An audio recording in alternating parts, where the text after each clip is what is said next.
আচ্ছা, ভারত ও পাকিস্তান যুদ্ধে কে জিতবে বলো তো? অবশ্যই ভারত জিতবে, কারণ ভারত পাকিস্তানের থেকে অনেক গুণ এগিয়ে। চলুন দেখে নিই কার সেনাবাহিনী বেশি শক্তিশালী।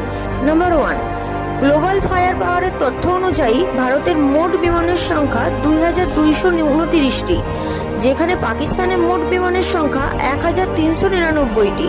নাম্বার 2, ভারতের যুদ্ধ বিমানের সংখ্যা 513টি আর পাকিস্তানের যুদ্ধ বিমানের সংখ্যা মাত্র 328টি।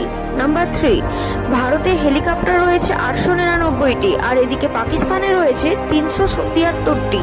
নাম্বার 4, ভারতের সাঁজোয়া যানের সংখ্যা 1,48,594টি আর অন্যদিকে পাকিস্তানে রয়েছে 17,516টি।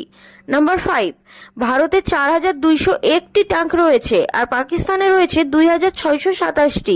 নাম্বার 6, ভারতে 18টি সাবমেরিন রয়েছে ও পাকিস্তানে রয়েছে মাত্র 8টি সাবমেরিন। তাহলে বলো তো কে জিতবে, ভারত না পাকিস্তান? অবশ্যই কমেন্ট করে জানিও। আর ভিডিওটি যদি ভালো লেগে থাকে অবশ্যই একটা লাইক করে যেও। ধন্যবাদ।